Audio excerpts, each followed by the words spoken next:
My son took out an $800,000 loan using my name to buy a house for his wife's family. On the housewarming day, he asked me, "How did you get here?"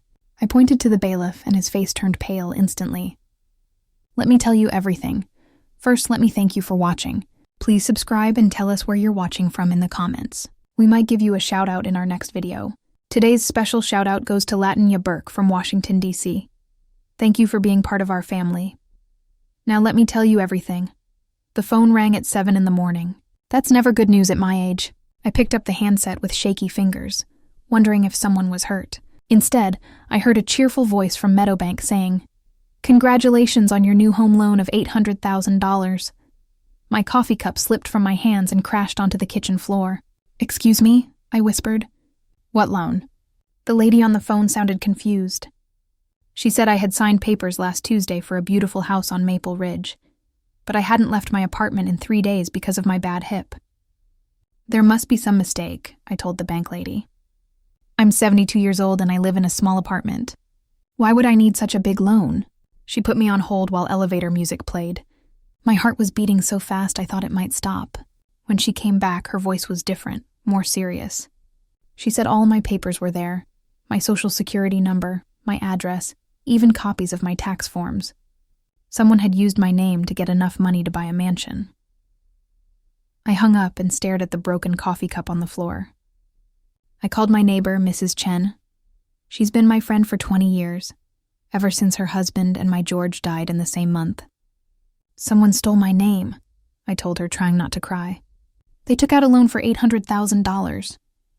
Mrs. Chen gasped so loudly I had to hold the phone away from my ear. She said her nephew was a police officer and I should call him right away.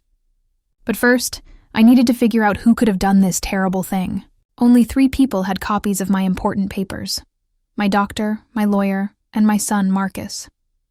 Marcus is my only child. His father died when Marcus was just 15. So I raised him alone. I worked 2 jobs to pay for his college. I was so proud when he became an accountant. Last year, he married Priya, a sweet girl from India. Her parents had come to America for the wedding and stayed to help them buy their first home. I remembered Marcus asking for copies of my tax papers. He said it was for some family financial planning. I trusted him completely.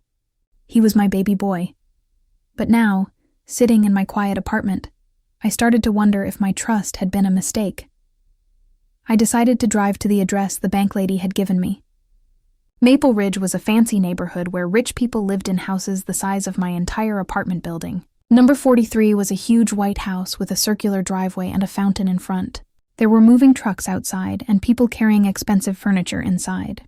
I parked my old car across the street and watched. That's when I saw him, Marcus, my son, directing the movers. He was wearing a new suit I'd never seen before. Next to him stood Priya and 2 older people who looked like her parents. My hands were shaking as I watched my son act like he owned that beautiful house. The same son who had cried in my arms when his father died. The same boy I had sung to sleep every night. Now he was using my name to buy a mansion for his new family. I thought about driving up to the house and confronting him right there.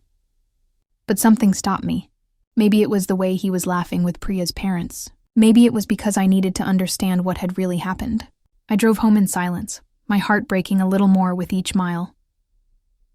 Back home, I called the bank again and asked to speak to someone in charge. A man named Mr. Peterson came on the line. He sounded tired, like he dealt with problems all day long. I explained that I never signed any loan papers, and someone had stolen my identity. "Ma'am," he said slowly, "we have security cameras that show you signing the documents. We also have your driver's license and 2 forms of identification." I felt dizzy. "That's impossible," I said. "I haven't been to any bank recently," Mr. Peterson sighed. "I'm going to transfer you to our fraud department." The fraud department lady, Sarah, was much nicer. She said, "These things happen more often than people think. Usually it's family members who steal identities because they know all the personal information."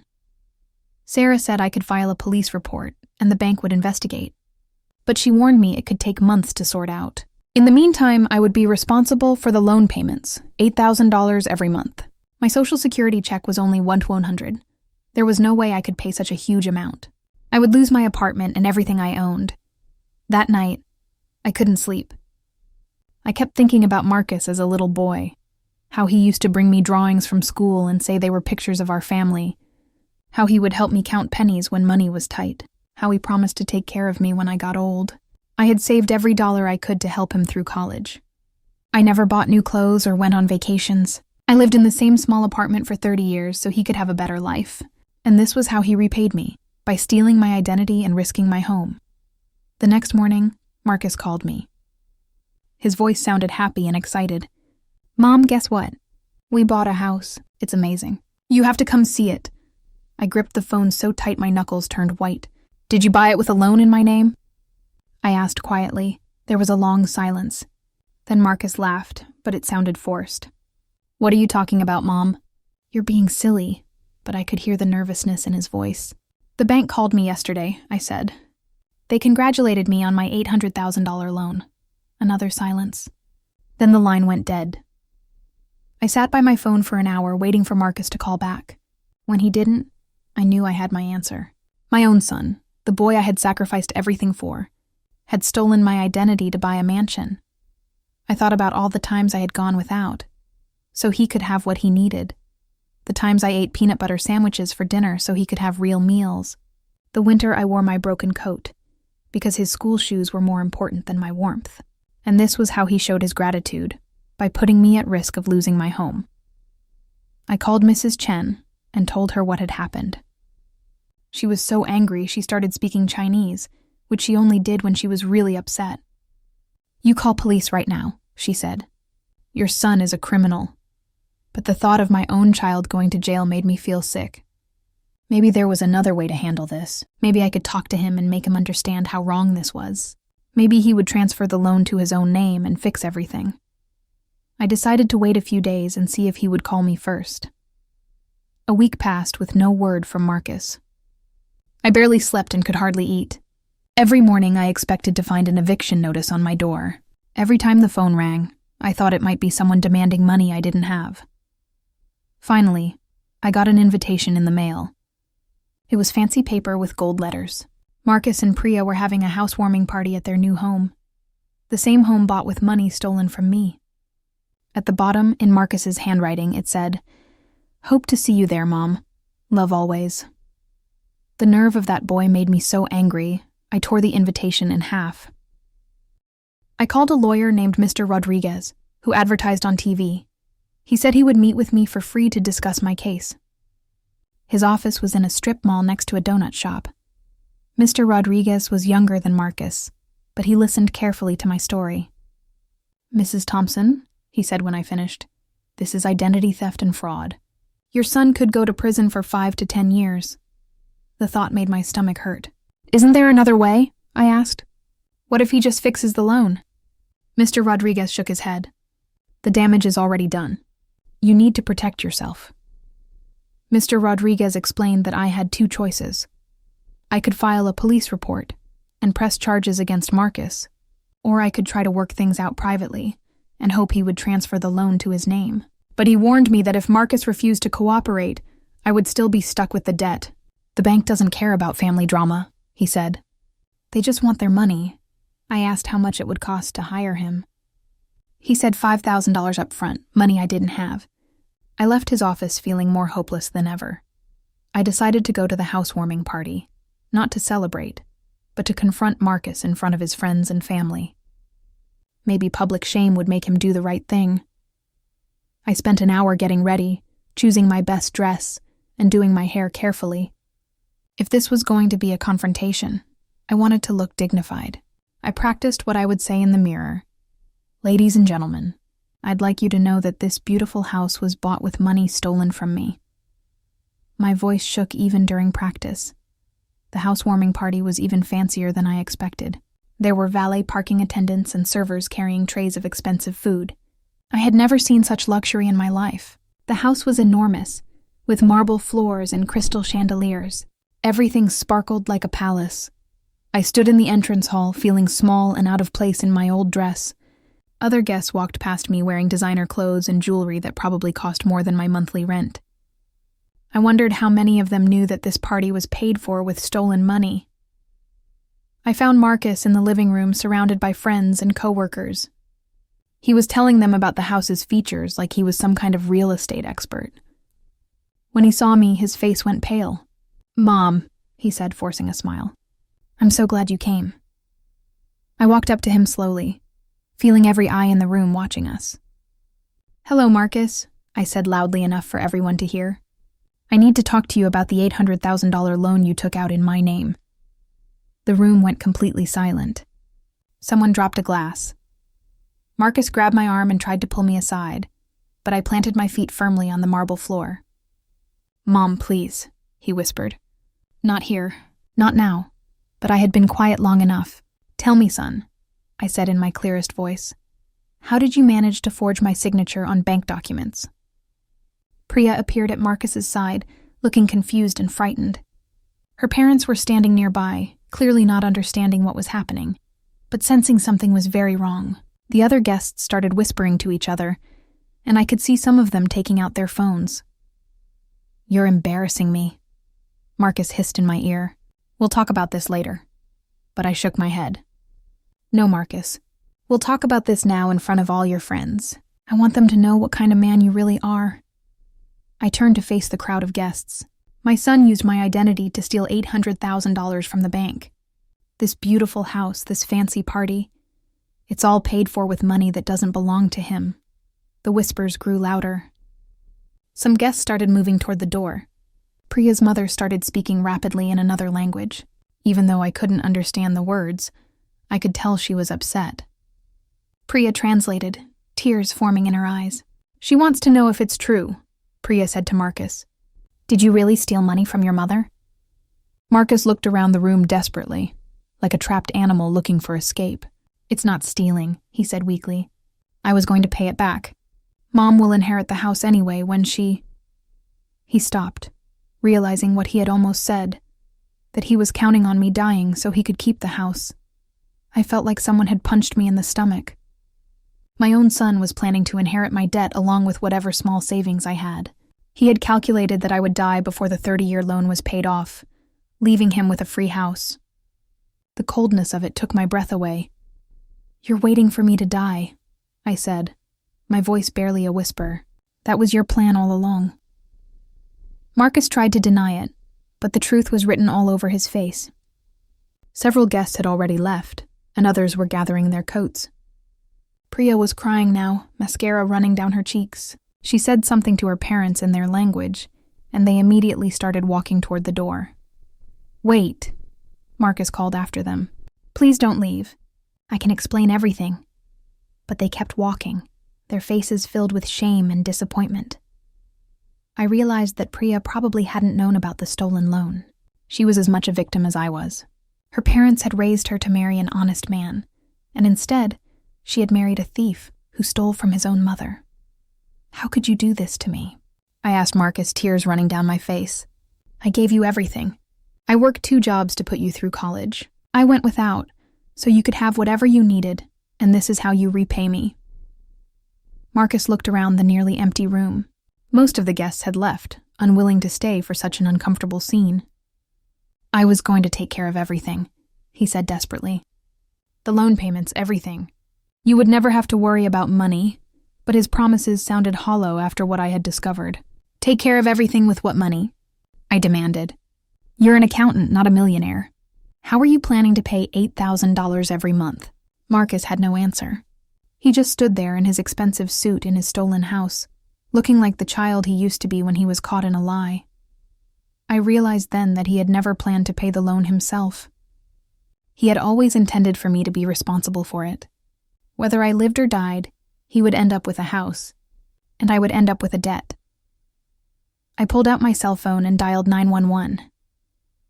"I'd like to report identity theft and fraud," I said clearly. Marcus's eyes went wide with panic. "Mom, please," he begged. "Don't do this. I'm your son." But that was exactly why I had to do it. Because he was my son, and I had failed to teach him right from wrong. Because somewhere along the way, the boy I had raised had become a man who thought it was acceptable to steal from his own mother. The police said they would send someone right away. While we waited for the police, the last few guests quietly left the party. Marcus sat down heavily on his expensive couch, his head in his hands. Priya stood by the window, still crying. I felt sorry for her. She was going to pay a price for Marcus's crimes, even though she was innocent. I trusted you, I said to my son.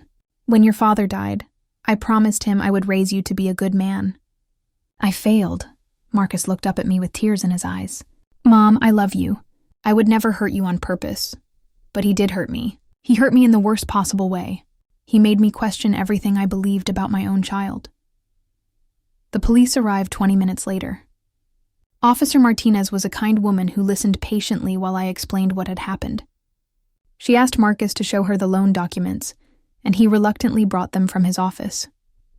Looking at the papers, I could see where he had practiced copying my signature.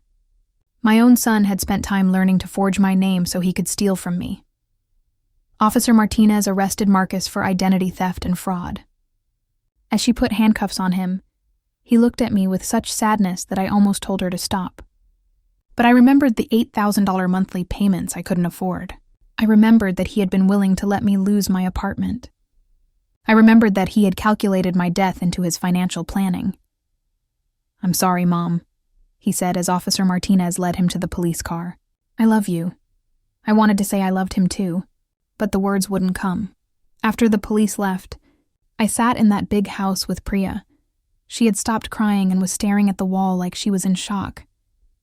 I didn't know, she said quietly. He told me his mother had co-signed the loan because she wanted to help us. I believed her.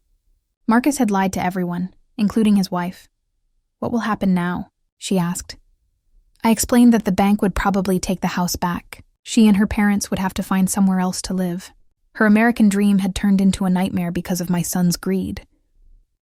The next few weeks were a blur of lawyers, court dates, and paperwork. Mr. Rodriguez agreed to help me for a reduced fee after hearing about what happened at the party. The bank started proceedings to take back the house. Marcus was released on bail, but he wasn't allowed to contact me. Priya filed for divorce and moved back in with her parents. The whole family was destroyed because my son thought he was smarter than everyone else because he thought stealing from his mother was a acceptable way to get ahead in life. Marcus's trial was scheduled for 3 months. Later, Mr. Rodriguez said that because of the amount of money involved and the fact that he had committed fraud against a family member, Marcus could face up to 10 years in prison. Part of me hoped the judge would be lenient. After all, Marcus was still my son, still the little boy I had raised alone. But another part of me knew that he needed to face consequences for what he had done. Otherwise, he would never learn that actions have results. I started getting calls from reporters who had heard about the case. They wanted to interview me about family fraud and elder abuse. I didn't want the attention, but Mr. Rodriguez said it might help other older people who were being taken advantage of by their children. This happens more than you think, he told me. Adult children often see their parents as easy targets because they have access to personal information, and their parents trust them completely. I agreed to do one interview with the local newspaper. The article came out a week before Marcus's trial. The headline read, "Local mother presses charges against son for identity theft." The story explained how Marcus had used my information to buy an $800,000 house and how I had confronted him at his housewarming party. The reporter had also interviewed Officer Martinez and Mr. Rodriguez. Reading about my life in the newspaper felt strange, like reading about someone else's family, but it also felt good to have people understand what had really happened. On the day of the trial, I sat in the front row of the courtroom. Marcus looked thin and tired in his jail uniform. When he saw me, he mouthed the words, "I'm sorry," but I just looked away. His lawyer tried to argue that Marcus had intended to pay back the loan and that this was a family misunderstanding, not a crime. But the prosecutor had all the evidence: the forged signature, the security camera footage from the bank, and the testimony of the bank employees who had processed the fraudulent loan. The judge, an older man with gray hair, listened carefully to both sides. When it was time for me to testify, I walked slowly to the witness stand. The prosecutor asked me to explain what had happened, and I told the whole story. How I had received the call from the bank, how I had discovered Marcus at the house, how he had been planning for me to die so he could keep the property. When I finished, there wasn't a sound in the courtroom. Even Marcus was crying. During the break, Marcus's lawyer asked if I would consider asking the judge for a lighter sentence. "He's learned his lesson," the lawyer said. "Prison won't help anyone," but I shook my head. Prison might be the only thing that teaches him that stealing is wrong. I tried to raise him better than this, but somewhere I failed. Maybe the justice system can succeed where I couldn't. When court resumed, I told the judge that while I loved my son, I believed he needed to face the full consequences of his actions. The judge sentenced Marcus to 5 years in prison and ordered him to pay full restitution to the bank. He also had to pay me $50,000 for the pain and suffering he had caused. As the bailiff led Marcus away, he turned to look at me one more time. "I love you, Mom," he called out. This time I was able to say it back. "I love you too," I said, "but love doesn't mean protecting you from the consequences of your choices." It was the hardest thing I had ever said, but it was also the most important. After the trial, I expected to feel relieved or happy that justice had been served. Instead, I just felt empty. My only child was going to prison because of choices he had made. The family I had tried so hard to build after my husband died was completely gone. I went home to my small apartment and sat in the silence, wondering what I was supposed to do with the rest of my life. All my dreams had centered around Marcus and the family I thought he would have. Now I had to figure out how to live for myself. Mrs. Chen knocked on my door that evening with a pot of soup and a bottle of wine.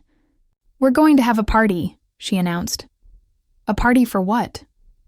I asked. "For your freedom," she said. "For standing up for yourself. For showing that old lady doesn't mean helpless lady." We sat at my kitchen table and talked about the future. Mrs. Chen suggested I join the senior center where she volunteered. She said there were classes and trips and other people who understood what it was like to start over later in life. The $50,000 Marcus was ordered to pay me wouldn't come for months, if ever. But the bank had agreed to remove the loan from my credit report since it was obtained fraudulently. I was back to being a 72-year-old woman with a small savings account and a Social Security check. But I was also free from the fear of losing my home to debt I never agreed to take on. And I was free from the burden of pretending that my relationship with Marcus was normal when it had become toxic. I started volunteering at the senior center, helping other older people who had been victims of financial fraud. I was surprised to learn how common it was. Children who stole from parents, grandchildren who talked grandparents into bad investments, relatives who used elderly family members' credit cards without permission. Many of the victims were too ashamed to report the crimes because they didn't want to get family members in trouble. I understood their feelings, but I also knew that staying silent only made the problem worse. 6 months after the trial, I received a letter from Marcus in prison. He wrote that he had joined a program for inmates who had committed financial crimes. He was learning about the real impact of what he had done, not just on me, but on Priya and her family. He said he understood now that buying the house wasn't about providing for his family. It was about his own ego and wanting to look successful. He asked if I would consider visiting him, but said he would understand if I wasn't ready. I thought about the letter for weeks before responding. Part of me wanted to throw it away and pretend I had never had a son, but another part of me remembered the little boy who used to crawl into bed with me during thunderstorms. I wrote back and said I wasn't ready to visit yet, but I would keep reading his letters if he wanted to keep writing them.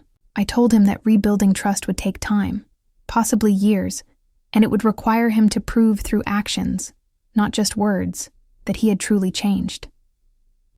Marcus wrote back right away. He said he understood and didn't expect forgiveness quickly or easily. He told me about the classes he was taking and the job he had in the prison library. He said he was trying to understand how the boy I had raised had become someone who could steal from his own mother.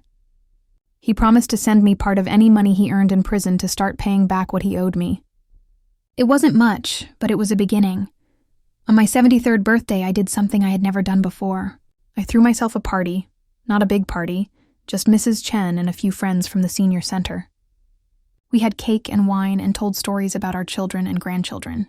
Some of the stories were sad, some were funny, but all of them were real. I realized that I had spent so many years trying to be the perfect mother that I had forgotten how to be myself. Now I was learning to be Dolores Thompson, not just Marcus's mom. The bank eventually sold Marcus's house to another family. I drove by it once just to see. There were new cars in the driveway and children's toys on the lawn. It looked like a happy home, the way it was supposed to be. I felt sad for Priya, who had lost her marriage and her home because of my son's choices. But I also felt proud of myself for doing the right thing, even when it was the hardest thing I had ever done. Sometimes being a good parent means holding your children accountable for their actions. A year later, Priya called me unexpectedly. She said she had been thinking about me and wondering how I was doing. We met for coffee at a little cafe downtown. She looked healthier and happier than she had during the trial. She told me she was taking classes to become a nurse and had moved into her own apartment. Her parents had returned to India, disappointed by their American experience, but proud of how their daughter was handling the situation. "I'm sorry I never thanked you," she said, "for stopping Marcus before he did something even worse." Priya and I became unlikely friends. She would visit me once a month, and we would talk about our lives and our dreams. She was working hard to build a new life for herself, just like I was. She said that watching me stand up to Marcus had taught her that she didn't have to accept being treated badly by anyone, even family members. "You showed me what courage looks like," she told me, "even when it costs you everything." I told her that sometimes losing everything is the only way to find out who you really are. Marcus was released from prison after serving 3 years of his 5-year sentence. He had earned time off for good behavior and completing educational programs. He called me before his release to ask if he could see me. I agreed to meet him at a restaurant near the prison, neutral ground where we could talk without pressure. When I saw him walk in, he looked older and thinner. Prison had changed him in ways that were visible, and probably in ways that weren't. He hugged me carefully, like he wasn't sure if he was allowed to touch me. We talked for 2 hours at that restaurant. Marcus told me about his time in prison and what he had learned about himself. He said he had been so focused on looking successful that he had lost sight of what actually mattered. He apologized again for what he had done, but this time it sounded different, more real, more like he truly understood the impact of his actions. He said he had a job lined up at a small accounting firm that specialized in helping people get out of debt. "Ironic, isn't it?" he said with a sad smile. I told Marcus that I was proud of him for the work he had done on himself, but that our relationship would have to be rebuilt slowly. "I love you," I said. "I will always love you. But trust is different from love. Love is something you feel. Trust is something you earn." He nodded and said he understood. He asked if he could call me once a week and maybe visit once a month. I agreed, with the understanding that if he ever lied to me again, or tried to take advantage of me in any way, I would cut off contact permanently. It's been 2 years since Marcus was released from prison. Our relationship is different now, but in some ways it's better than it was before. We talk honestly about things we never discussed when he was growing up. He tells me about his struggles with money and status, and I tell him about the loneliness I felt after his father died. He's been making small payments toward the money he owes me, and more importantly, he's been keeping his promises. He calls when he says he will and visits when he's supposed to. Slowly, carefully, we're learning to trust each other again. Sometimes people ask me if I regret having my son arrested. The answer is no. What I regret is that it took a crime for Marcus to learn that his actions have consequences. What I regret is that I didn't set better boundaries earlier in our relationship. What I regret is that Priya got hurt in the process. But I don't regret standing up for myself and demanding to be treated with respect. Love without respect isn't really love at all. It's just obligation and guilt dressed up in fancy words. Real love means caring enough about someone to hold them accountable when they do wrong. Today, I am 75 years old, and I live alone in the same small apartment I've called home for 30 years. But I'm not lonely. I have friends at the senior center. I have my volunteer work, and I have a relationship with my son that's based on honesty instead of guilt. I learned that being a good mother doesn't mean protecting your children from consequences. Sometimes it means making sure they face them. And I learned that it's never too late to start standing up for yourself.